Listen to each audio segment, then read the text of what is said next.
will give the ball to McClendon. He leaps. Oh! He doesn't get in. He fumbled the football. Carolina holds. The game is over. And Carolina has won the game. With 5 seconds, he's going to throw it. Howard leaps. He has it. Touchdown. Carolina back from the dead to tie the game with 2 seconds to go. There is a flag down, but holy smokes. Duke 2 and 4 in overtime games. Carolina 1 and 3. Here from under center. Give off to Greg Little. Little pulls away. Little is going to score. Carolina wins. Snap back, spot down. The kick is cleanly away.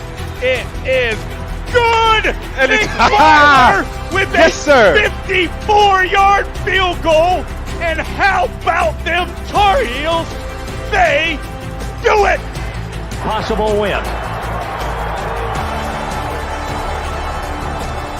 Snap, spot, kick away, high enough, long enough. It's good! It's good!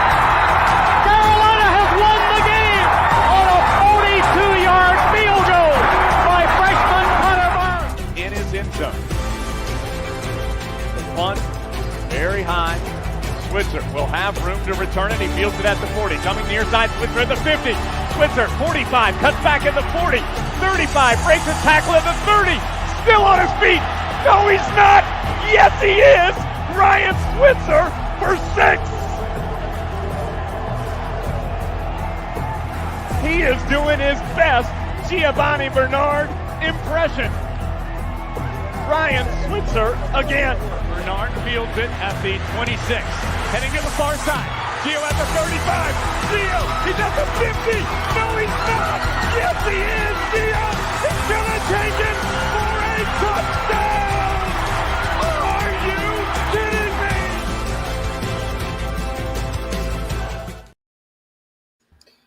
What's going on, guys? It's the Heel Tough Blog Podcast. Your host, Anthony Pagnotta, here with Josh Marlowe, as we just try to recap one of the most confusing games in the history of Tar Heel football. Soak up all those great moments that you just saw there, folks, because this podcast is not going to be a fun one. We figured that at some point this season that we would have to do a podcast where Carolina lost the game. But I don't think anybody ever thought that it would be after this game. This was probably the easiest game on Carolina's schedule, maybe outside of Campbell. And even that one, you kind of question. Guys, Virginia, terrible team, and they still suck. They're still not good. They may not win another game the rest of the year. They probably won't. And yet Carolina loses not only in a game that they were favored by 23.5 points. They do it again at home. For the third straight year, Carolina has suffered a loss at home to a team that was a 17.5 point underdog or more. This has become part of it. You could say this is Tar Heel football, but you can also really, it's more, this is Tar Heel football in the second era of Mac Brown. I don't know a loss that kind of defines this era more. When you look at when this loss happened and you look at, where Carolina was before this loss took place. This feels like this is how it always happens in the Mac Brown era. They always find a way to, when they start to build some momentum, when you start feeling good about the program, all of a sudden they bring you right back down to earth. And I mean, here's the thing. We're 6 games in, and I mean, we'll dive further into this as we get further along in the podcast. But now you sit here and you kind of wonder, where exactly are we at in this season? Because you won the first 6 games, which is great, but then you suffer arguably the worst loss in the history of the program.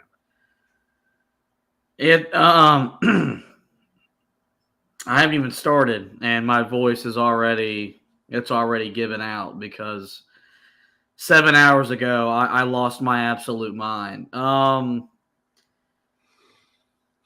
To say that you didn't even see it coming would be an understatement. Because there were no signs of this. I mean, Last dude, year, we said here, and we said this on this podcast, and I said it, and I truly believed it this time, that this team was different. Yeah. That they were built different. Because look at all the year stuff. there were signs. Last year there were signs that they were gonna do something. That 21 team, there was a Jekyll and Hyde team. You literally did not know which team you were gonna get week in, week out. It didn't matter really where they played, whether they were at home or on the road. That 21 team, it was a roller coaster from the word go. And so, and when you look at the turnaround for Florida State and Mike Norvell, his 2 wins against Carolina in the COVID year in 20 when they beat a top 5 Tar Heel team. Of course, COVID played a big part in that because only 2-3 conferences were playing at the time. And then the next year, you could really point to that to why.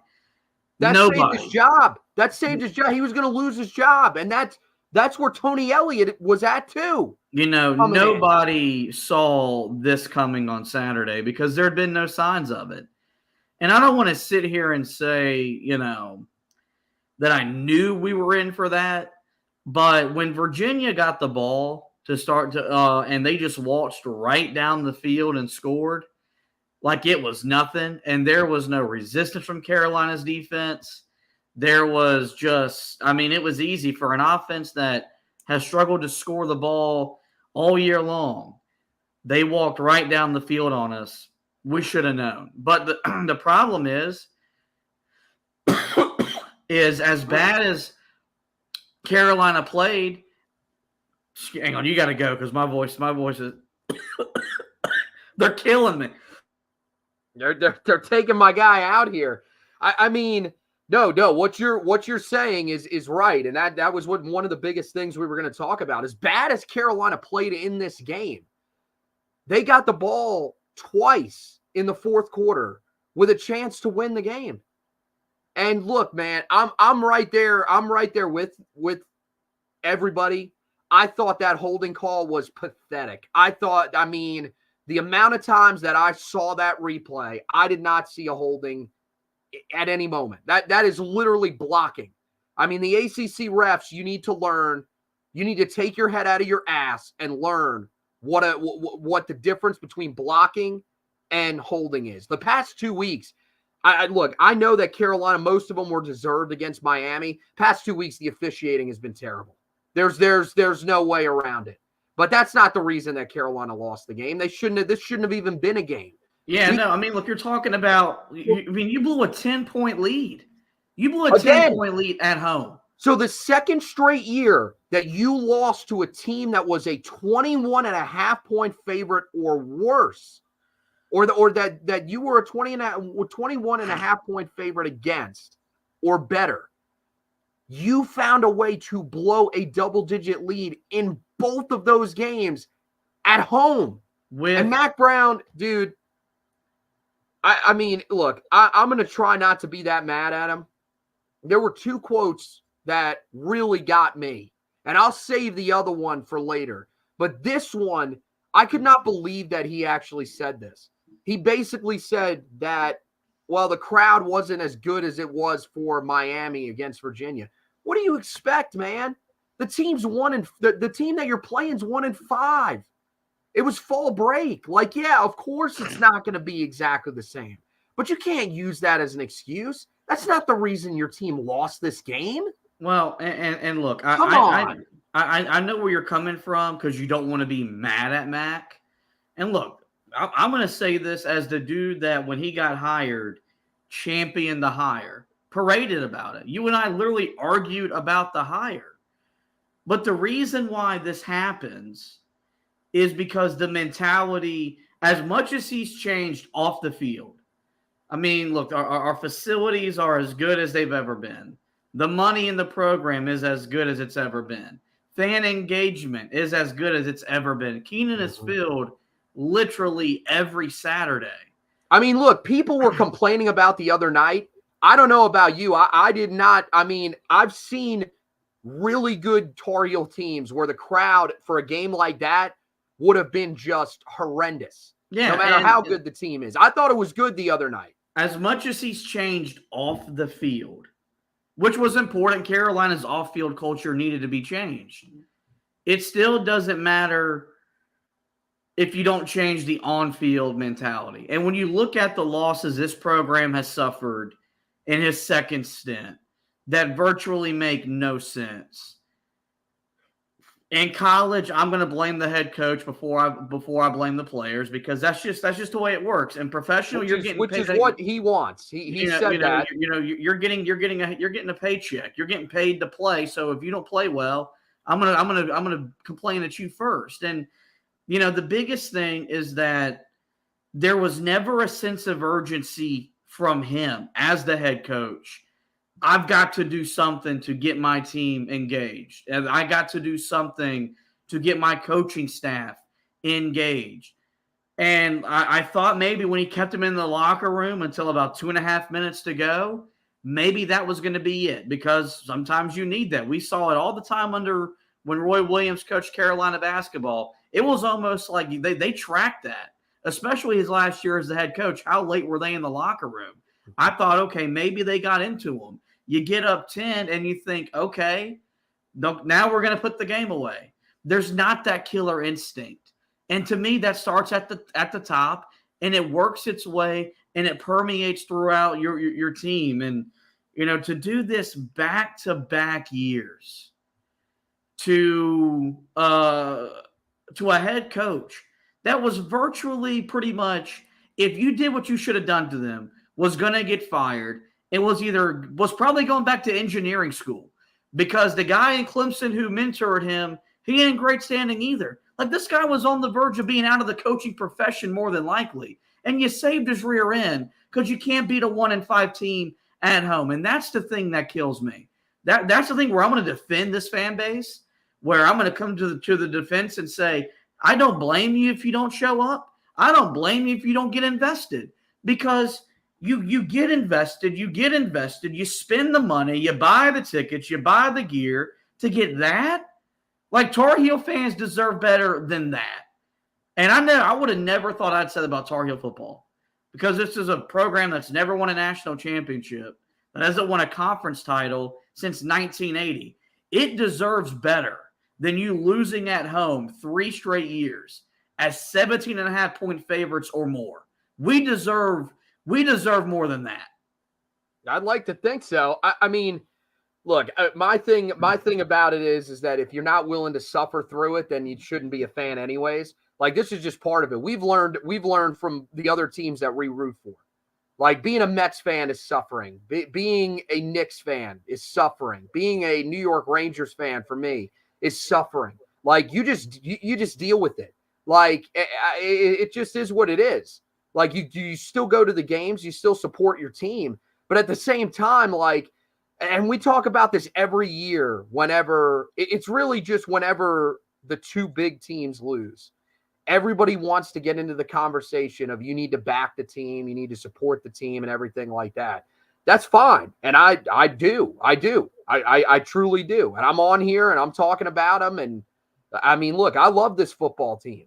But at the same time, man, it's okay to be angry. It's okay to be despondent about the fact that this team just cannot seem to get out of its own way. That's the thing that sucks. This is not a team that just can't get over the hump and can't beat, can't win the big games. No, this is the team that finds a way to lose the nothing games to opponents that suck. And we do it every year now. Like, dude, what kind of program is this? What is this, Habitat for Humanity? We're giving people their jobs? Like, this is unbelievable. Come on, man. And I mean, look, you said it's on the coaching. I get it. You have to place a lot of it on the coaching. And we'll get into the actual strategy of the game here in just a second. But, like, in terms of the motivation, I'm sorry, I can't put that on this coaching staff. I can't do it after the other night. Like, we spent a whole week talking about this. Mac Brown said on Monday, don't bite the poison cheese. And what does this team do? They go in there and they come out slow out of the gate. This is the same group of guys. The majority of these guys were on the team a year ago when they lost to Georgia Tech. And they come out with the same mentality. It's the same mentality. It doesn't change. And yet, all the coaches are talking about is, hey, be prepared for this. Then you go into the locker room. As you said, they keep them in there until there's 2 minutes to go. They don't even warm up. Nobody does. Not even the special teamers warm up, who sucked, by the way. Outside of the kicking game, the special teams were horrible.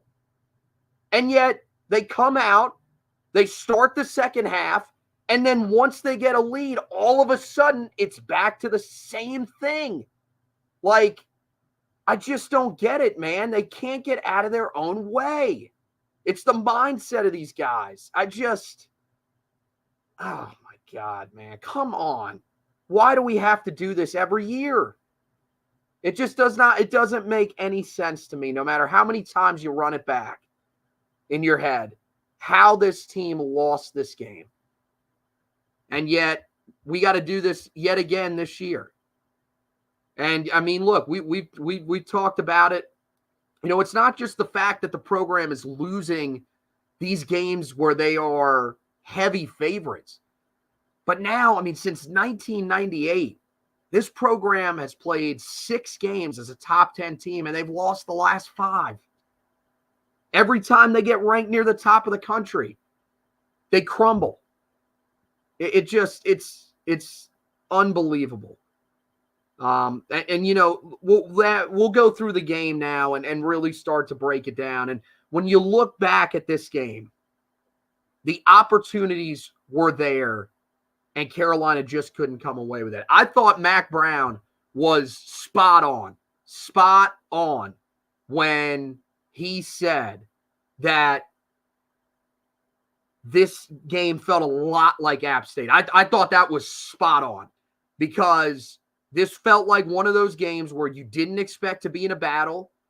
The team on the other side came to fight. They ran the hell out of the football, and yet you had the opportunities late in the game. Late in the game against App State, Carolina had the opportunity. Drake May drives them down the field. They missed the field goal, but they still won in double overtime. This game, you had the opportunities yet again. You had 2 drives late, and there were I had so many issues with what happened late. I thought, one, on the first drive, I thought that they drive down, they get down the field, I mean, lightning quick. It was just, I mean, they had 2 great plays to get down the field. And all of a sudden, they're inside of the 20. And Drake, I don't even know why. And this one wasn't as bad. He had another one where he ran into a sack. This one wasn't that bad. But for some reason, the first 2 plays, clean pocket, throws down the field, no problem, big plays. They decide we're going to throw it again. Horrible decision, by the way. And we'll get into the game plan from Chip Lindsey, which just sucked ass. I mean, there's just no way around it. But they choose to come out and run a rollout play, which made no sense. And he basically runs into a sack because of the design of the play. And that kills all the momentum of the drive. Carolina didn't gain another yard on it, and they turn it over on 4th down. I don't get it. And then you get the ball back, and so after a stop, and somehow, I mean, this one wasn't on Drake, the interception. You get a guy that just gets beat on a one-on-one blocking assignment. You get your quarterback gets hit as he throws, and you throw a pick. Yep. You had it, and you give it away. I mean, you know, when you go back to the first and the first down on they were in, I think it was in the red zone. Or yes, it was at the 20 of Virginia. Yes. Yeah, like here was my problem. We've used the mobile pocket we've used that a lot this year to kind of just throw those little extension run plays is what they are to your tight ends just to get a here. We didn't call that play with that type of design all night. Now, when the biggest drive of the game, you go to that. And then I don't get it. I looked at you in the stadium and something told me, they should probably kick the field goal to make a one-possession game because I was confident that they would get the ball back. Because somebody told me this morning that it would have tied the game. Guys, it wouldn't have tied the game. No, it would have been a 1-point game. Yeah, it made it 31-30. And now if you do that, you get the stop. How different is that final drive? Because now you don't got to go the full length of the field. You maybe got to go with Noah Burnett, 40-some-odd yards, and you're in field goal range. And honest question. Do you think the reason they went for it there was because they did not trust that their defense would get a stop against that run game? No, I mean I 100% think that because they had shown you the whole night they couldn't do it. Sparky Woods' math would have told him to tell them to go for it, and that's just football in 2023. If you're down 4. Less than 4 to go, you're going to go for it, even though there are some times where if your gut tells you to kick it, you should probably kick the field goal, even though in theory making a one-possession game doesn't make a whole lot of sense. And then the second drive, I mean, look, I think we all were pretty confident because we got Drake. He did it in the App State game. Like you referenced, like Mac Brown said, this game was so much like, and it just wasn't meant to be. But that was a direct reflection of, like, if Carolina would have won the game, it would have been like the game you win in the tournament that you're not supposed to win, but you have to win to make your run. Because Carolina didn't deserve to win the game. I thought the App State game, I thought they competed to a different level where, as much as it would have been hard to say App State was just better that day, then I'd have been – Virginia was better than Carolina was in all facets the other night. And that's the biggest problem, is because especially this year, that should never be the case. This isn't Bronco Mendenhall, Virginia. This isn't Bryce Perkins, Virginia, a Virginia team that went to the ACC title game. You're talking about a 2-win football team right now that lost to a FCS opponent or to James Madison, who's now in the Power 5. Like, that should just never happen. And that's the biggest issue. That's why I know you – and look, the players deserve some blame too, because some guys that we needed to play good the other night that we praised earlier in the week when we did our midseason awards, those guys were nowhere to be found. But when it's a mentality thing, and this just comes back to our guys just we can't make the game mean as much to us. We knew that game was going to mean more to Virginia, which means you got to coach them harder, which means you got to be in their butt more, because you've got to push them to make them care. Because if Carolina would have cared, they would have won the game by 3 touchdowns. Well, I will say this. Listen to the Mac Brown press conference from the other night when I was driving in this morning. I mean, I got to be honest. He had a moment where he basically said there are some guys in the locker room that care more than other guys. So this is one of those things where you can only, as a coach, you can only push so hard. I mean, you can't make these guys care. We've had that conversation on the basketball side of things. Like, if the guys ultimately do not want to take the right mindset into games, they're not going to. And I felt like that was honestly what we ran into the other night. I think yet again, we had guys that thought coming in, yeah, I know Coach Brown's saying that it's not going to be easy, but man, that team's 1-5. They almost lost to William and Mary the other week. But I mean, again, guys, they had 2 weeks to prepare for you.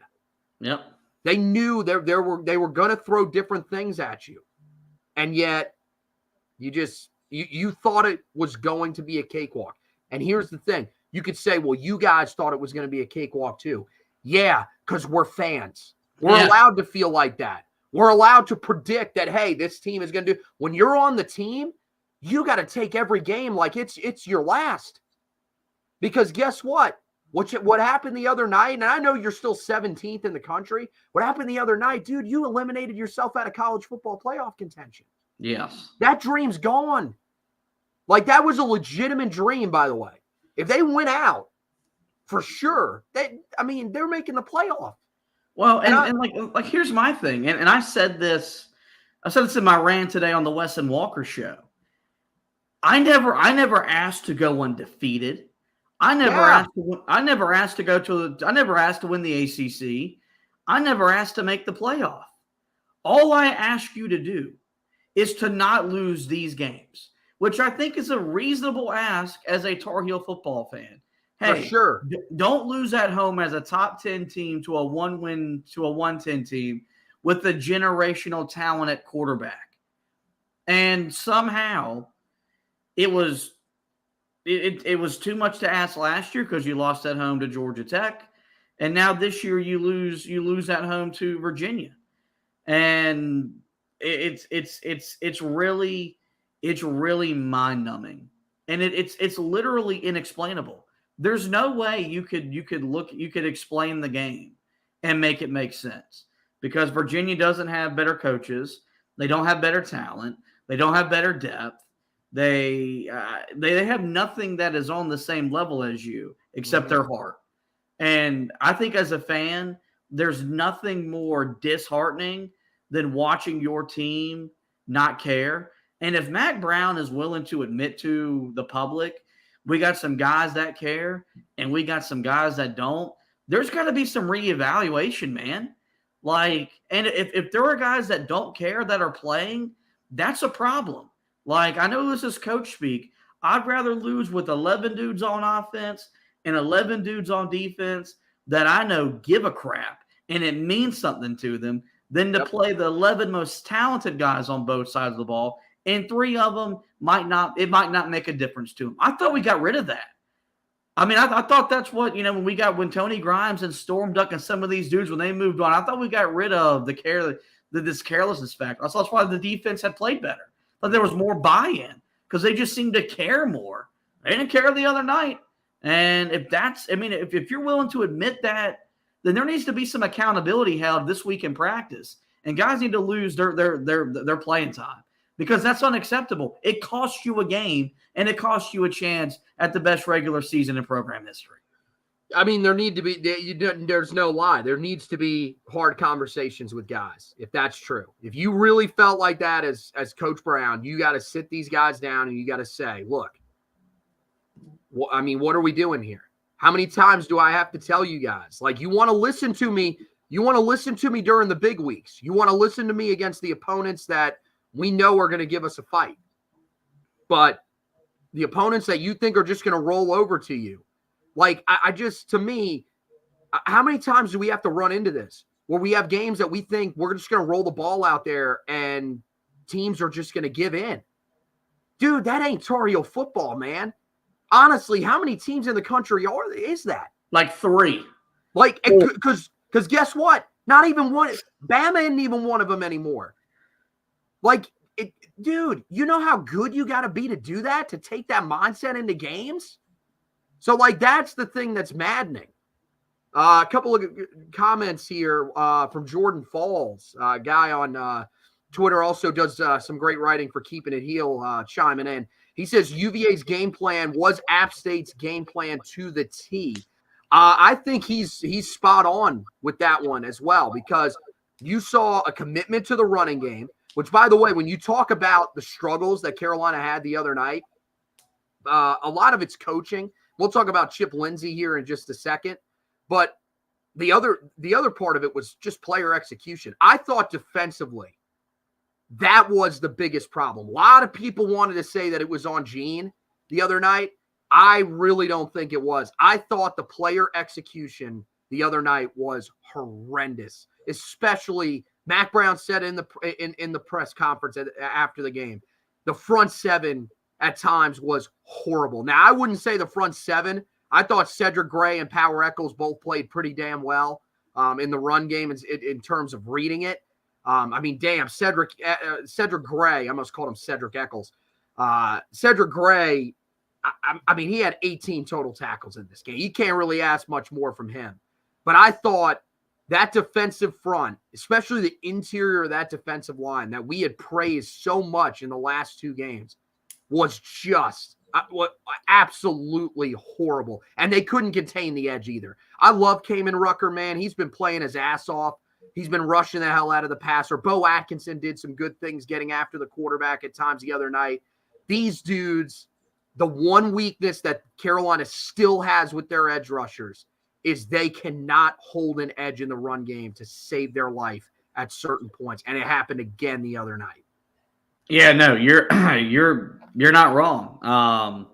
If there's one thing I could critique about Gene, it was that maybe there could have been a little bit more pressure and just to maybe throw them off a rhythm and maybe get the quarterback to make a mistake or two. I thought they just got the ball out quick. I really thought they just got the ball. They did such a great job of getting the ball out quick. Because here's the thing. When did they hit a deep pass? Is there one that comes to mind? Maybe yeah, that there was late one in the crossing fourth route. quarter on the crossing route. But here's the thing. That's when it. When it's 3rd and 2, 3rd and 3, virtually every third down, it's kind of hard. It's kind of hard to blitz. The way that Kenan Rucker did not impact the game the other night was disappointing because I felt like he was virtually unblockable going into the game. I felt like he could single-handedly win the game up front for Carolina. Well, that didn't happen. To be fair, I will say this. When you're that good, they're going to start doubling you. Yeah, but here's the thing. If you're that good, if you're that guy, you still impact the game. No, but that doesn't excuse Miles Murphy. Okay, sure, but it's on the other guys to step up. Well, that's what I'm trying to get to. I'm trying to get there. Like, it doesn't excuse Miles Murphy getting moved around like he didn't belong on the football field. Travis Shaw, a guy that I thought at certain times this year has made an impact. Nowhere to be found. Bo Atkinson has made some big plays. Consistency is where he needs to really improve because the other night he was just more inconsistent. That was the thing, is that it was an inconsistent effort across the board, which hasn't happened this year. They've been able to overcome the games where Kenan Rucker's been held in check because Kevin Hester Jr. or a Miles Murphy, a Travis Shaw, a Bo Atkinson, those guys step up and make the plays when Carolina needed them. That didn't happen the other night. And this defense, I mean, when it's playing at its the way that it's designed, it's a team defense. It's not just one or two guys. It's everybody doing their job. And when they do their job, you saw the results where you were giving up 22-ish points a game entering the game. It's a healthy number. You don't do your job, all of a sudden you get exposed and you give up 31 points. I thought Carolina's linebacking play was the only reason why they were in the game. You take away the impact that those two guys had. I mean, Virginia would still be scoring points right now. We'd still be in Kenan because they'd still be walking up and down the field. And the secondary, it's kind of hard to be mad at them because the game plan was so run heavy. But when you feel like you needed them to make a play, and you even got to play on the interception. That's the thing. You get the interception. You get the fumble out of the back of the end zone, and you still can't capitalize. You still can't make them pay. And that's the difference. Look, there are teams in the country that cannot capitalize and still win. Their names are Georgia, Ohio State, and Michigan. Virtually every other team in the country, when they get those types of turnovers, you've got to capitalize on them. That's got to be the nail in the coffin. That didn't happen. And so, my frustration is nowhere near the level it is for Gene Chizik like it is with Chip Lindsey. Because I thought he was just compromised by a defensive line that looked like the defensive line we saw the last 5 years. Well, there were a lot of things going against him. And again, Jordan Falls, who's watching on YouTube, and we appreciate that. He brings up, look, the defense was on the field for 37 minutes, and that hurt. That is an outstanding point. No, yeah. And look, I mean, you got guys playing as many snaps as Kamen Rucker did. He played 86 the other night. That's what's going to happen when your defense is on the field for that long. And this is where, and now let's get into the offensive side of the ball. Oh, God. Because holy crap. I mean, pathetic. I can't even begin. You talk about the defense being on the field for as long as it was. Well, there's a reason why it was on the field for as long as it was. The game plan from Carolina offensively just sucked.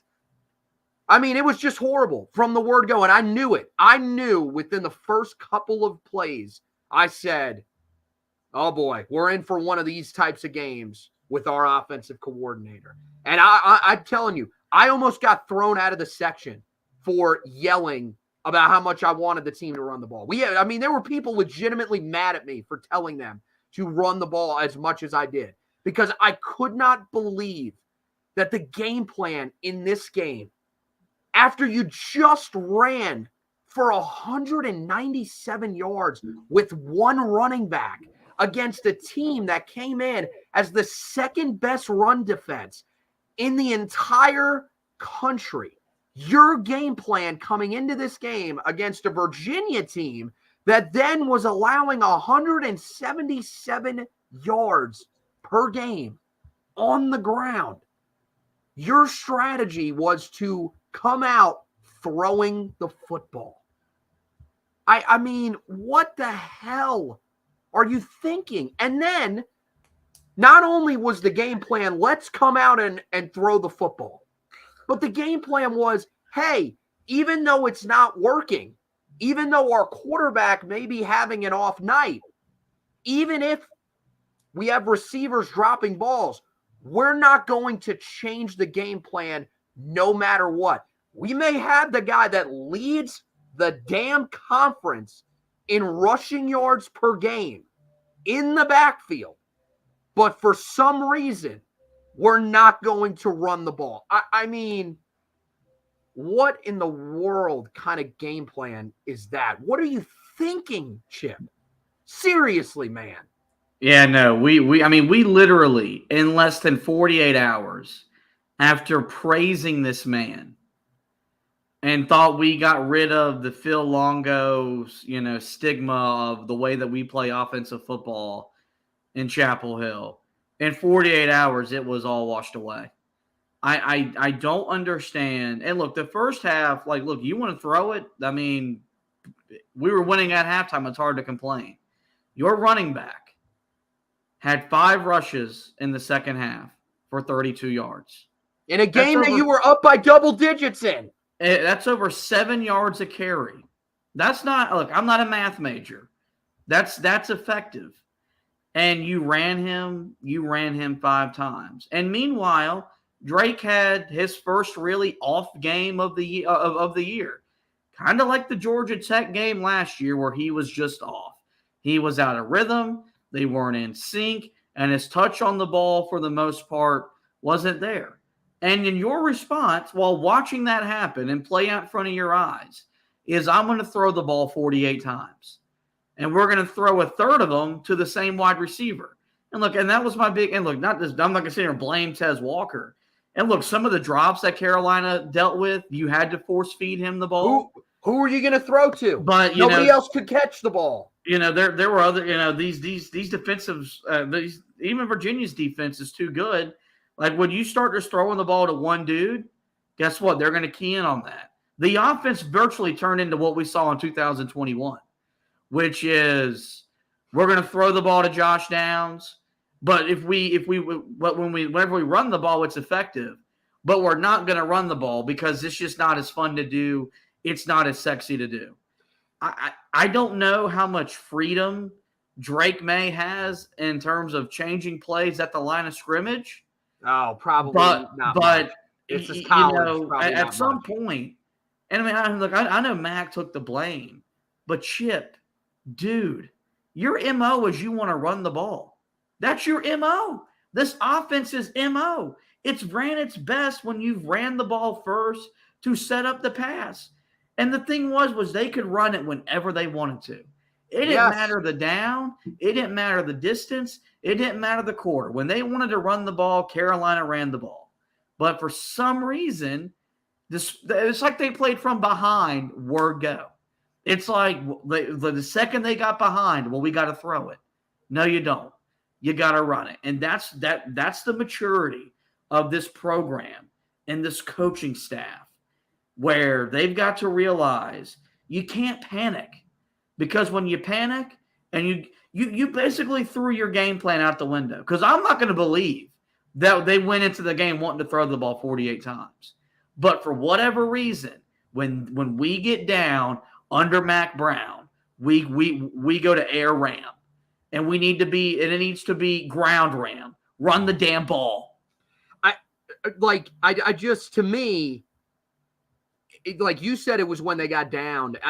I noticed it from the start, because again, the first, I'm not even lying, the first 40 plays of this game should have been to run the ball until they proved that they could stop it. You could say that that's over the top. This team sucks at stopping the run. There's just no way around it. They weren't good the other night. Virginia could not stop you.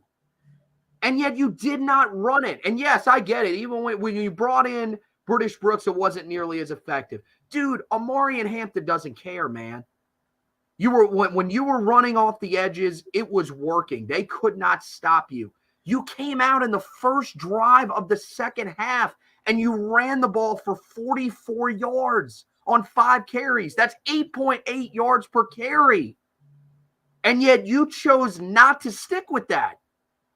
You said, let's change the game plan altogether and just throw it the whole time.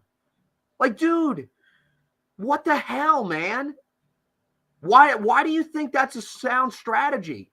Like, honestly, like, I know Chip spoke today. I mean, if you could have a fan question, I would ask him, was this game plan for Carolina to win? Or was this game plan for Drake May to try to get himself in the Heisman race? Firmly. Like, I just don't get it. And guess what? If that was the game plan, just like last year when Phil Longo tried to do that, you ruined his chances to win the Heisman. This could be what cost him his Heisman if it was there for him. Like, come on, man. Seriously. And the fact that it never clicked for the staff is what just blows my mind. That offensive staff. Like, nobody realized, hey, we're running the ball incredibly well. Maybe we should stick with that. I mean, honestly, like, what has to happen? Does Drake have to become Cade Klubnik and just start running his own plays? Like, I mean, my God, even he could probably see that you could run the ball more effectively. Like, you're right. I mean, he was off the other night. But, like, we've seen that before. We've seen that at the NFL level. We've seen it with the best quarterbacks in football. If they're having an off night, what happens? The play caller changes things up and runs the ball to help his quarterback out. But no, our plan was, let's just eventually, this is what we've thought with him and with Sam at times. We're just going to keep running our offense that we have on paper here, because we have some game plan where we want to throw it the whole night. We're just going to keep throwing the ball, and eventually they're going to settle in. No, don't do that. Use the running game to help your quarterback settle into the game. Like, it's just, and you look at the numbers, and Greg, I think was it Greg Barnes or Greg Hall from Inside Carolina earlier today, put up a stat and said, look, we talked about how we wanted to see, improvement from Phil Longo.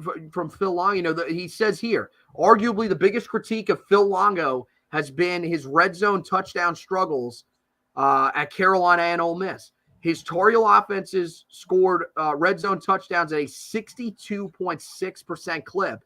This UNC squad has scored red zone touchdowns at a 58.8% clip. I mean, and that was a big part of the problem the other night. So, I mean, as good as you felt about where this offense was, I mean, I think it's an embodiment of this, of how you feel about this entire team. I mean, now you wonder, what is the play calling going to look like the rest of the year? It's to me, everything's back to square one. And you got to get back to what got you to where you were, which was running the ball and putting your guys in the best position possible to be successful. And I thought that was the thing the other night. For the first time this year, Chip Lindsey failed Drake May. He failed Omarion Hampton. He failed Tez Walker. He failed this defense too, by the way. For the most part this year, he has put those guys in advantageous situations, and we've seen them put their talent on display. And it's why Carolina was ranked 10th in the country. It's why their offense, despite the red zone numbers being what they were, was a much more efficient offense than it had been under Phil Longo. And so, you just got to get back to the drawing board, figure out what works, figure out what doesn't, and get back to calling. I mean, I always like to yell, kind of sarcastically, call the touchdown plays, but call the plays that you know that are good plays. And by God, if we find ourselves in a tight situation on Saturday night and we're in the red zone, don't call a play you haven't called all night long. And that was the thing. It was like on both sides, they overthought everything. They overcomplicated the game. And that's one of Mac Brown's quotes, is that football is a simple game complicated by men. The other night, his coaching staff, they complicated the game. They made the game harder. And it came back to bite Carolina. And one of the most, gut-wrenching, defeats that we've seen. And the problem is that, I mean, you and I have been in that stadium twice, less than a year, and walked out of there puzzled after home losses to Georgia Tech and now to Virginia. We were also there for Florida State, where they were a 17.5-point favorite too. Maybe it's us. But like even that one, there's the thing where Mac can't beat Florida State. We knew that Florida State team. I mean, that was a big number. But like these last two, and like that 21 team wasn't special, man. That 21 team, arguably the biggest disappointment in the history of the program. These last two, I mean, you and I have driven home after watching Carolina lose a national title game and weren't as despondent as we were the other night. I said this today on the air. I was afraid to go to bed because I thought I was going to dream about the loss because of the way my brain works. That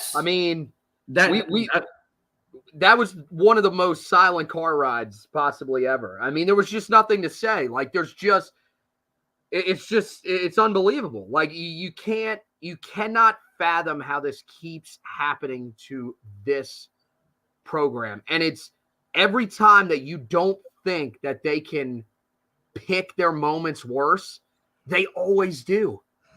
Like, again, it goes back to what we said at the start. If some of you guys weren't with us, like, nobody thought this would be the game.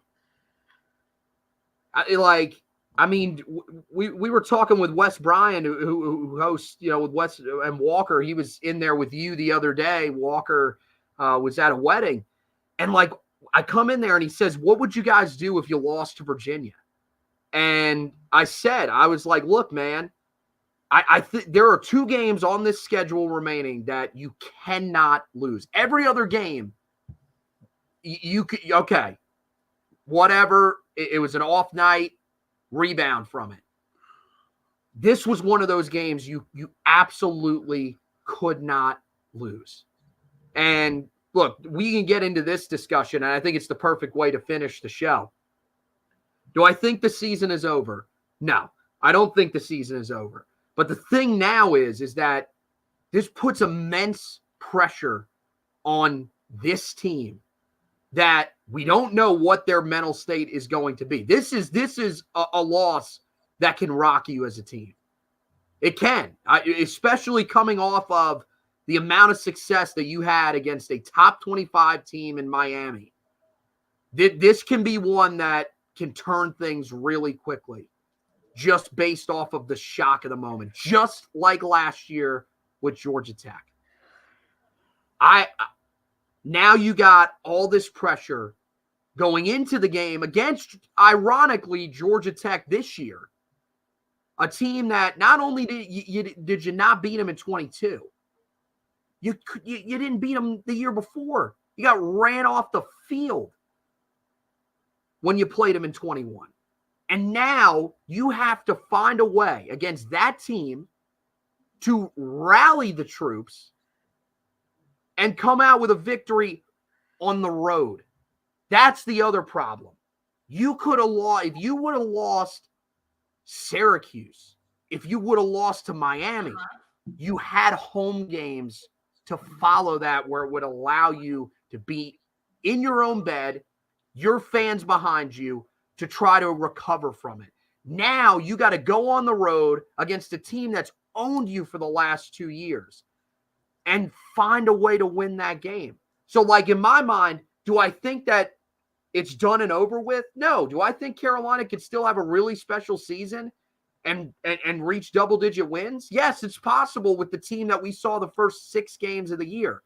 But at the same time, yeah, there's that thought. There's that thought in my mind of, is this team going 7-5?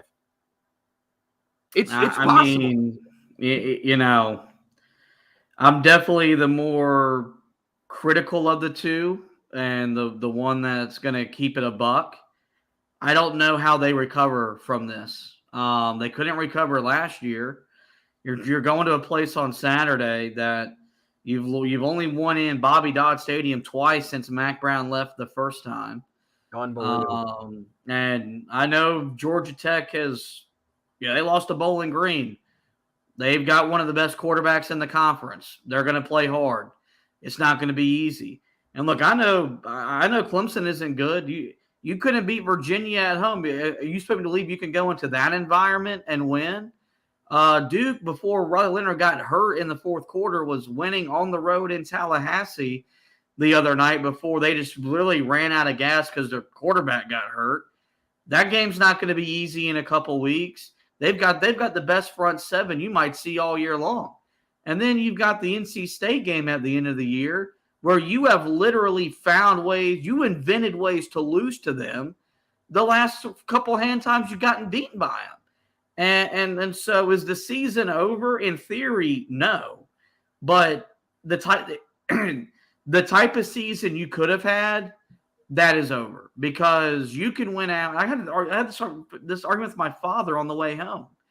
You're not making the playoff even if you win out because no team has ever had a loss, the type of loss that you're going to have and play for a championship. And in a 14 playoff, you shouldn't have the right to play for a championship when you lose to 1-5 Virginia. And so that's what you've lost is what you've done is you've put yourself in a situation to say at the end of the year, what if? The same thing happened in 96 when you lost to Virginia. Everyone points to that 97 loss at home to Florida State. That was Florida State number 2 in the country when Bowden had the Noles, arguably the best program in the country. How are you going to complain about that? You look at that was how you got beat in that game. That's yeah. I mean, but you got overpowered by a national championship program year in year out. You look at 15. We'll all admit you don't go 11-1 unless you lose to South Carolina the first game. So you weren't even really saying what if because we all sat there and said that was a catalyst for the type of year you're going to have. And so that's what you've done is all the good faith that you had built up and you had earned, all that's gone. And there's really no way to recover that. I mean, it would be nice to win out. It'd be nice to it'd be nice to win a conference championship. The problem is going to be is that if you do that with the way the playoff is shaken out, you'll be sitting there saying, but if we didn't screw it up against Virginia, what could have been? Well, I gotta be real honest. I don't care. Even if I am sitting there saying that at the end of the year, that's only going to be like a fleeting thought that'll just be gone that quickly. Because it won't matter. You'll still have an 11-win season for the first time since 97. You will have a conference championship for the first time since 1980 for your best starting quarterback in the history of your program. That would not be my mindset. And look, that's the thing. All that stuff is still there. You can still make the conference championship game because guess what? You had a horrible loss to Virginia, and who knows? Maybe we're wrong, and Virginia, this is the boost they needed, and now they start winning games. There are some teams at the bottom of the ACC that are just, that are not good at all, that are confusing, that leave you scratching your head. It's possible, and that's what you probably have to hope for. But, at the same time, I don't know. To me, I don't really care what happens what happened on Saturday if this team turns it around. I'm not going to sit there at the end of the year and lose my mind. There was some guy that texted into the Mac and Bone show this morning. He said, I hope this team loses one more game. I hope they go 10-2. And it's no, but you can still, if you win out and you make it to the ACC championship game, then you're not going to be sitting at the ACC championship game saying to yourself, well, man, remember that game with Virginia? Look, I get it. Louisville, a lot of people think Louisville is this great football team. Guys, Louisville lost to Pittsburgh, who is not good at all either. It's going to be hard, though, it's going to be hard to project forward with them not losing when you lose at home to Virginia. Well, and you know what? That's a great point. I want to believe that the team can go and turn it around and somehow reel this and be 11-1. That would be great heading into the ACC championship game. That would be phenomenal. But to me, at this point, and we said this heading into the game the other day. You have to take it one game at a time. You have to focus on each week's opponent. Because part of what happened the other day, you really wonder, was this team looking ahead? Did they see 1-5 Virginia and say, well, we're going to win that game? We're looking ahead to, I don't know, what were you looking ahead to? Georgia Tech? Were you looking ahead to that game and saying, hey, we need to get back on track against them. We need to find a way to finally beat them. The mindset of this team, we're going to find out about this team. Because here's my thing. I talk so much about the fact that you needed to learn from last year for Saturday's game. You didn't. Now, look, you didn't use that as a learning opportunity. Now you've got a chance to use what happened to you last year as a learning opportunity. What did Mac Brown say so much in the offseason outside of going from good to great for this program? We need to learn how to finish the season. We didn't last year. We need to do it this year. Well, guess what? You just suffered the same type of loss again. You're in the same boat again. How do you respond? Because you got Georgia Tech now. We're going to find out. I think and look, when people were responding to my tweet the other night after the game where I said that everything that you did in the first 6 games is gone. In terms of making the ACC championship game, it is not. That's true. In the standings, it's not. In terms of the momentum of the program, that's where I'm at. This game that they play on Saturday night is, an absolutely massive game. Because if they lose 2 in a row, how is this team regaining their footing? To me, if that happens, I don't see a way that they find their footing again. And that could lead us to the discussion of if this team finishes 7-5, even if they finish 8-4 and go to a bowl game and lose, you're then sitting there having the conversation of what do you do with Mac Brown. You can't let this snowball. You can't. In years past, you've done it. It's time to show. We've talked about how different you guys are this year. Well, guess what? You may not have looked different the other night, but you can sure as hell look different on Saturday if you come out with a response on the road at Georgia Tech and find a way to win that game. And God forbid if you could do it by double digits like you were doing against all Power 5 opponents before the other night. That would be amazing. But just please find a way to win the game. That's all I'm asking. That's all I'm asking. Anything else? All right. Perfect way to wrap it up there, guys. We want to keep hearing your comments. Please let us know in the comment section. Really appreciate everybody. Jordan Falls, we see you. Greg, Norman as well. We talked about that earlier. Make sure, Greg, if you weren't in there, you go back and check that out. We did talk about them going for the 4th and 12 instead of kicking the field goal. Yeah, there's so much to talk through, guys, and we hope we did a great job of venting and giving you guys, sort of a little bit of our opinion on what we thought of the other night, giving you a space to air your opinion out from the other night. So we appreciate everybody that tuned in here tonight. Make sure that you guys are keeping an eye out. We'll be back, of course, later on this week, either Thursday or Friday, to preview the game against the Georgia Tech Yellow Jackets. Meanwhile, on the website, you guys can check out the recap from this game. We'll have the stock report that'll be going up here sometime in the midweek here, either tomorrow or Wednesday, to tell you who's trending up, who's trending down, heading towards that matchup with Georgia Tech.